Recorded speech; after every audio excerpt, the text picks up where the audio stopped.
생일 파티 하면은 막 예전에 거기서 막 노래 부르고 막 그러면 막 그쵸, 되게 그쵸. 신기했는데 나중에는 그게 막 흔해지니까 이제 그분들도 이제 노래 부르는 것도 막 옛날에 막 했었는데 나중에는 막 이렇게 되고 약간 이런 느낌으로 바뀌어가는? 맞아.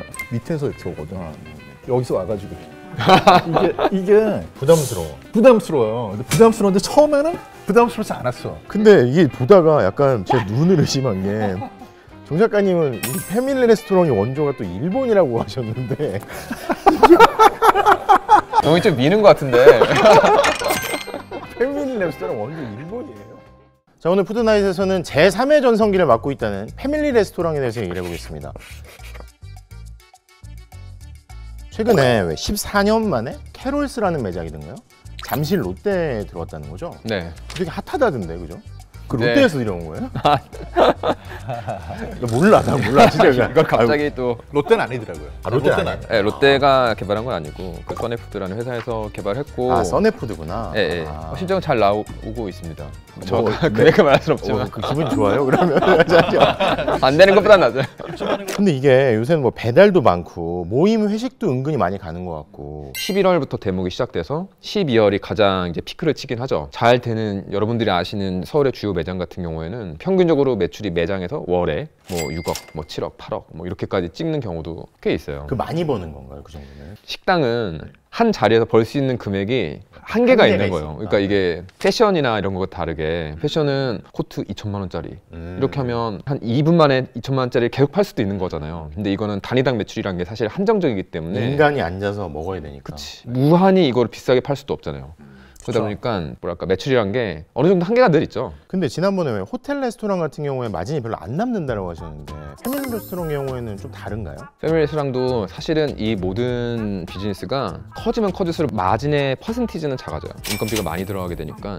그다음에 평당 임대료도 많이 들어가게 되고 그다음에 이런 경우에는 본사도 있잖아요. 본사의 영업 사무 회계 CEO도 있고 그러면 본사 간접비라는 항목으로 이제 금액들이 나가게 되죠. 그다음에 시설 투자도 많이 하죠. 그러니까 마진 퍼센티지는 높진 않아요. 근데 대신 그래도 이 F&B에서는 거의 장치 산업에 가까운 규모다 보니까 한 번 남기 시작하면 큰 단위를 남기 시작하는 거죠. 옛날엔 되게 많았었는데 옛날 같지 않잖아요, 지금은. 그쵸? 옛날에 진짜 인기 많았었잖아요. 옛날에요? 아니, 그러니까 뭐 2000년대 초중반 뭐 이런 때까지. 그럼요. 아니, 흥분하시지 마시고. TGI 가려고 막 어디 뭐 롯데월드 가고 막 그랬었잖아요. TGI가 언제부터 이게 느낌이 이제 별론데 하는 게 이게 서비스가 앉아서 하는 서비스잖아요. 밑에서 이렇게 오거든. 여기서 와가지고 이게 부담스러워요. 근데 부담스러운데 처음에는 부담스럽지 않았어. 처음에 부담스럽긴 한데 그래도 약간 신세계 온 것 같이 양재동에서 제일 먼저 시작을 했고 그래서 양재동에 막 하나 있었을 때, 두 개 있었을 때 이때는 장난 아니었어 진짜 대기가. 이게 2000년대 초반 그때 막 부산에서는 맥도널드 아니면 뭐 이재모 피자 뭐 이런데 뭐요? 피자 이재모 피자 네, 뭐 이런 그런 데였단 말이에요. 근데 서울 올라오니까 애들이 갑자기 뭐 애니건스를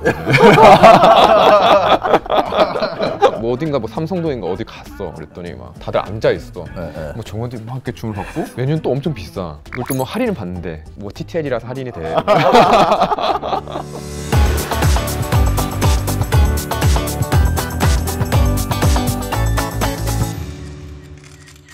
우리나라 패밀리 레스토랑의 역사를 쭉 보니까 투모로우 타이거가 1985년에 가장 먼저 들어왔고 그 뒤로 코코스, 뭐 스카일락, TGI, 베니건스, 마르쉐, 빕스, 아웃백 쭉 이렇게 왔는데 토니 로마스도 그 전에 있었고 또 매드포 갈릭 있고 근데 처음에 패밀리 레스토랑이 딱 들어왔을 때 반응이 어땠습니까? 이건 아마 약사님이 처음에 약간 인간 사료 1985년 일단 와 이거 진짜 대박이다 했던 거는 TGI. TGI 맞아. 그리고 비쌌어요. 그때 돈가스가 3,000원, 3,500원 할 때였는데 여기서 스파게티를 먹으면 한 15,000원, 2만 원 사이? 15,000원 정도 했던 것 같아요. 그러니까 지금도 돈가스 5개인데 엄청 비싼 거잖아요. 쭉 이렇게 한번 훑어보죠. 네. 코코스는 달고 맛있었는데 이제 그 전자레인지에 돌려서 내놓는다는 얘기를 제가 그때 처음 들었고 네, 그런 느낌이었다. 네, 실제로 먹을 때도 약간 그런 느낌? 그런 괴담들 있잖아요. 전자레인지에 돌리면 뭐가 안 좋아지고 뭐 나쁜 게 나온다. 물 분자가 미친 듯이 진동이 돼가지고 물이 성격이 나쁜 물이 된다. 어떻게 귀신 들린 물 이런 거. 지금도 그래서 전자레인지에 데피는 거 애들 안 주는 분들도 계세요. 있어요, 많아요. 그렇죠. 어떻게 못해요? 물한테 불필요한 지능을 부여를 하시는 건데 전자레인지에서 실제로 이렇게 물 문제를 흔들어 가지고 열을 내는 그런 방식이 해롭다고 볼 근거가 전혀 없어요. 그리고 전자파가 밖으로 튀어나오지도 않고. 박사님이 말씀하시기에는 먹어도 된다. 저는 심지어 전자레인지에 뭐 해먹는 거 진짜 좋아해요. 전자레인지는 위대한 발명품이라고 저는 생각합니다. 그죠? 그거 약간 다 일본에서 시작된 거잖아요. 아 전자레인지도 일본에서 아니 시작했어? 그 네. 물 괴담. 괴담 괴담. 맞아. 괴담을 되게 좋아해요 그쪽이. 네, 맞아요. 그거 맞아요. 그런 거 다 일본에서 맞아요. 온 거구나. 물이 식물한테 욕하면 식물이 기가 죽어가지고 죽는다든가 뭐. 그거 다 일본이요. 다 일본이잖아요. 네, 대부분 다. 대부분 괴담이 일본 사람 되게 많아요. 여기까지 맞아요. 잘러. 자, TGI 프라이데이스님. 오, 미국에 온 것 같은 약간 그런 느낌이 있었고. 토니 로마스는 어땠어요? 아 립이 맛있었어. 아직도 그 립이 맛있었다라고 회자하고 캐럴스에서도 그 토니 로마스의 립을 기억하면서 개발을 했다고 얘기를 하더라고요. 저는 베니건스는 몬테크리스토. 몬테크리스토. 그거 아직도 그 추억의 메뉴죠. 그 메뉴가 많이 재생산됐죠. 빕스는 연어 먹으러 가는 거예요. 아 맞아. 그래가지고 막 사람들이 막 다 접시가 다 연어야. 이렇게 뭐 쫙. 근데 2000년대 이렇게 넘어가면서 쭉쭉쭉 오면서 인기가 떨어진 이유는 뭐가 있어요? 일단 인기가 있었던 이유를 이해를 먼저 하고 들어가야 되는데 이게 그러니까 뭐 90년대, 2000년대 초반 이때만 해도 주말에 뭐 하셨어요? 나 저기 패밀리 레스토랑 유명한 브랜드 딱 되면서 맞아. 거기서 좀 돌았지. 그러면 약간 이런 느낌이 있었어요. TGI에서 네. 생일 파티 했다 그러면 난 맥도날드에서 했는데 롯데리아에서 했는데 그쵸. 약간 이렇게 그쵸. 더 있어 보이는 네, 그런 게 그쵸. 있었잖아요. 그 정도만 먹어도 이거 외국 온 것 같아. 어... 약간 이런 느낌이 있었거든요. 어느 순간이 딱 되니까 이거 되게 어정쩡한데? 약간 이런 느낌이 들고. 그 생일 파티 하면은 막 예전에 거기서 막 노래 부르고 막 그러면 막 아, 그것도 그쵸, 되게 그쵸. 신기했는데 나중에는 그게 막 흔해지니까 이제 그분들도 이제 노래 부르는 것도 막 옛날에 막 했었는데 나중에는 막 이렇게 되고 약간 이런 느낌으로 맞아요. 바뀌어가는? 맞아요. 맞아. 그러니까 우리가 패밀리 레스토랑이란 장르를 정해놓기 시작하면은 이 장르 자체는 세트했던 게 맞아요. 근데 이제 그 이후에 사실 그 패밀리들, 가족들은 다른 데로 이제 다 사실 흩어졌던 거예요. 그 다음에 나왔던 것들이 해산물 뷔페. 그 해산물 뷔페 다음은 맞아. 이제 한식 뷔페. 유행이 바뀐 거다. 네, 그냥 그런 대형 레스토랑의 유행이 바뀐 거지. 그러니까 대형 업태는 늘 존재를 했던 거예요. 근데 이게 막 그래갖고 한창 막 많을 때는 막 이것저것 되게 많이 있었잖아요. 근데 이게 막 겹치는 느낌도 좀 있었고 엄청 겹쳤죠. 여기도 비슷한 게 있네? 여기도 비슷한 게 있네? 여기도 비슷한 게 있네? 약간 그런 느낌이 나면서 뭔가 전체적으로 좀 급이 떨어지는 느낌? 그런 맞아요. 느낌도 좀 있었던 것 같아요. 카드사 할인 다 받고 이렇게 너도 나도 비슷한 메뉴들 나오고 그러다 보니까 처음에는 약간 격 있는 이런 느낌이 있었는데 나중에 뭐 할인 받는 사람 뭐 찐따 뭐 이런 느낌으로까지 갔잖아요. 어느 순간 처음에는 어. 할인을 받는 게 할인 그런 거 했지. 나 TTL이야. 뭐 좋아 이러면서, 하면서 갔는데 어느 순간 딱 되니까 이 맛이 좀 할인받은 맛이 나는 거야 갑자기 어느 날. 아. 그러면서 이제 인기가 좀 떨어지는. 그러니까 좋은 음식들이 더 많아지면서 전반적으로 이렇게 음식 문화 자체가 뭐 음식 질이 올라가면 약간 그런 것도 있는 것 같고. 그런 가격대들이 호텔 뷔페라든가 뭐 혹은 오마카세라든가 이런 다양한 대체들이 많이 생겼던 거예요. 상위 문화라고 우리가 할 수 있는 것들이 옛날에는 그런 패밀리 레스토랑이 정말 돈 뭐 써보자 이런 각오를 가지고 사는 데였다면 지금은 그런 것들이 이제 호텔 혹은 오마카세, 뭐 한우 레스토랑 이런 데로 많이 바뀌었던 거죠. 동양 제과가 베니건스 쪽에서 했었고 TGI가 롯데 쪽에서 했었고. 네. 처음부터 롯데였나요? 처음부터 롯데는 아니었어요. 나중에 인수했어요. 롯데. 근데 왜 이렇게 큰 데서 하는데 돈이 모자란 것도 아니었을 텐데 왜 줄었을까요? 이게 매장이 크니까 고정비, 깔리는 비용이 일단 높은 거예요. 근데 임대료가 한 2천, 3천, 뭐 4천까지 올라간단 말이죠. 뒤에 주방부터 시작해서 인력을 최소 20명, 30명을 써야 되니까 그 인건비가 한 방에 몇 천씩 확 때려버리면 장사가 유지만 돼도 괜찮은데 갑자기 유지가 안 되기 시작하면은 월에 순 비용이 나가는 것들이 몇 천 단위로 깨지기 시작할 거 아닙니까? 코로나 시대를 지나면서 다 문을 닫고 싶었어. 대기업에서 하는 거니까 문을 닫고 싶었는데 또 문을 닫았다고 말할 수는 없잖아. 누가 나를 한 대 쳐줘라. 쟤 때문에 문을 닫은 거야 이렇게 근데 그때 되는데 코로나가 빡 쳤구나. 쳐주니까 땡큐 하면서 땡큐 코로나 하면서 다 문을 닫았단 말이에요. 결국 지금 살아남은 거 보면 아웃백, 애슐리, 빕스 뭐 이 정도 있는 거 맞아요. 같은데. 다 가까스로 살아남았죠. 원가 관리를 잘하는 친구들이 많이 살아남았어요. 약간 뭐 금검절약하면서 살아남아서 지금은 사실 또 제2의 전성기를 맞이하게 된 거죠. 지금은 은근히 그런 식으로 갈 데가 많이 없는 것 같아요. 애들이 사라진 날에서 노키즈를 원하니까 근데 나중에 이제 너 휴먼 돈이 될 텐데 가족이 갈 식당이 마땅치가 거의 않죠. 없어졌어요. 네. 그러니까 어디 가면 막 눈치 주고 막 근데 뭐 거기서 막 고깃집 가서 불 또 다루자니 네, 약간 할수 위험해 없고. 보이고요. 가족 단위로 갈 수 있는 데가 옛날처럼 많지 않다. 없어졌어요. 기자님도 그러시잖아요. 내가 아웃백을 자주 간다. 이유는 그냥 가족들과 가기 편한 거예요.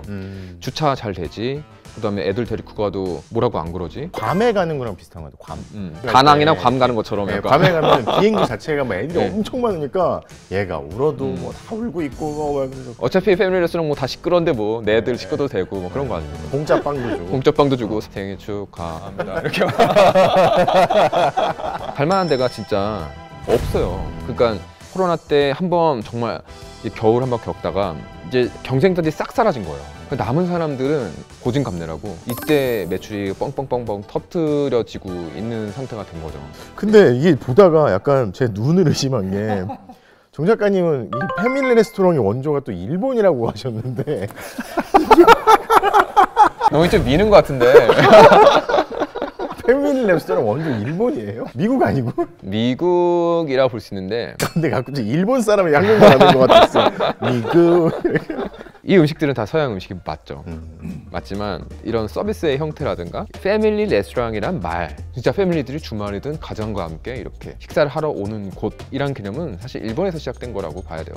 그러니까 얘네들도 70년대에 올림픽을 이런 거 거치면서 그 외국 문화에 대한 동경, 다시 제대로 된 서양 음식을 먹고 싶다, 그런 것들이 사실은 약간 격조 높은 레스토랑의 형태, 하지만 일본다운 세트 메뉴, 그 다음에 서비스도 막 무릎 꿇고 하고 이런 것들도 사실은 서양 애들이 시작을 했을까요? 64년에 도쿄올림픽, 70년에 뭐 오사카 박람회 이런 거 거치면서 경제가 급성장하고 그쵸. 사람들이 서양에 대한 그게 또 있고 서비스는 약간 일본식 이런 화려한 장식물들 뭐 이런 것들이 다 혼합이 된 거예요. 서양에선 이런 걸 먹을 것이다 하는 약간 그런 상상 속의 이상적인 형태들이 이렇게 음식으로 그쵸. 들어가 있다. 근데 저는 이거는 일본에서도 결국 서양 걸 가지고 온 것 같아요. 맞아요. 이제 한국에 들어올 때 싸우세요. 한국에 들어올 때 일본을 통해서 들어온 뭐 예를 들어서 코코스라든지 스카일라크라든지 이런 것들이 이제 일본을 통해서 들어오다 보니까 이게 일본 영향을 많이 받은 것 같은 느낌이 한국에서는 있지만 토니 로마스라든지 TGIF라든지 이런 것들은 다 미국을 통해서 들어왔고 베니건스도 그렇고 그 시작이 처음에 우리한테 들어왔던 것들은 일본의 영향을 받았고 그다음에 다시 스타벅스처럼 직진출하듯이 한국에 들어왔던 그런 패밀리 레스토랑들도 많았던 것 같아요. 어원 자체는 사실 일본에 시작이 됐던 것이 맞고 그러니까 미국에서는 이런 것들을 캐주얼 레스토랑이든 뭐 다양한 형태로 메뉴라든가 이런 것들을 불렀던 건 또 맞거든요.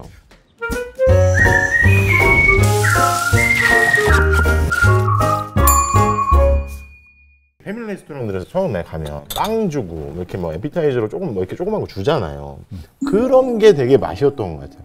옛날에 뭐 다른 식당들은 그런 거 없었는데 한국이 서비스 수준이 늘 안 좋아왔는데 이때 뭔가 다른 서비스를 제대로 느껴본 거예요. 얘네가 기여한 바가 있네. 크죠? 이렇게 서비스를 제대로 받고 메뉴도 다양하게 설정돼 있고 세트 메뉴부터 시작해서 주류, 음료, 디저트 이렇게 풀구색으로 해줘서 선진문물을 경험할 수 있는 게 없었던 거예요. 그 당시에 2000년대 초중반에 매드프 갈릭 아직도 있지만 그런 레스토랑들의 수많은 알바생들이 있었을 거 아닙니까?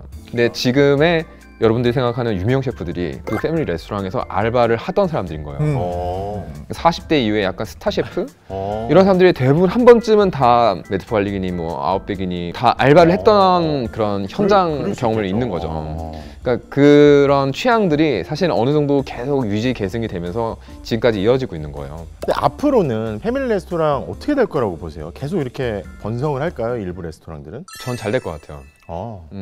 되게 자신 있게 말씀하시네요. 잘 될 것 같아요. 평소에 안 그러시더니. 패밀리 레스토랑을 옛날처럼 오픈하는 게 쉽지는 않아요. 희소성이 유지가 될 거예요. 희소성이 아마 유지가 될 거예요. 왜냐면 아웃백도 그렇고 대부분 지금 보시면 다 쇼핑몰에만 들어가 있어요. 쇼핑몰에 가야만 하는 사람들이 있고 뭐 가족도 아니다. 다 가족 단위죠. 그 사람들이 먹기 편한 곳이 또 있으니까 네. 그렇게 갈 수밖에 없고. 약간 개인적으로는 좀 슬픈 일이라고 생각이 드는데 가족이 갈 만한 곳을 호텔 수영장, 쇼핑몰에 있는 패밀리 레스토랑 이런 식으로 패밀리가 갈 수 있는 곳들이 되게 한정적이다 보니까 요즘에 고깃집 가면은 뭐 애 옆에서 막 고기 잘라주고 있고 아빠는 뭐 담배 피면서 고기 굽고 이런 거 안 하잖아요. 옛날엔 진짜 그랬잖아요. 맞아. 진짜 그랬다니까요. 근데 요즘엔 아예 없죠. 키즈도 너무 많고. 근데 그렇게 몰아주다 보니까 그런 한정된 한 줌의 가족들이 한 줌의 쇼핑몰을 가고 그 한 줌의 패밀리 레스토랑에 몰리다 보니까 영업이 어느 정도 이제 보장이 된 상태로 가는 어떤 거예요. 취지인지 이해가 되네요. 자, 오늘은 패밀리 레스토랑에 대해서 얘기를 해봤는데요. 궁금하신 음식이나 뭐 브랜드 있으면 달아주시고 다음에는 그냥 쪼개서 브랜드를 뭐 아웃백이다. 좋죠. 이렇게 한번 해봐야 될 것 같아요. 교촌이다. 아, 좋습니다. 교촌이 이게 부타치가 달라가지고 지점마다 맛 차이가 있어요. 교촌이 그건 있어요. 자, 여러분 감사합니다. 이걸 이번 편에 굳이 안 넣어도 돼서 얘기를 안 했는데 이 빵을 먼저 줘서 먼저 먹는 거는 건강에 안 좋아요.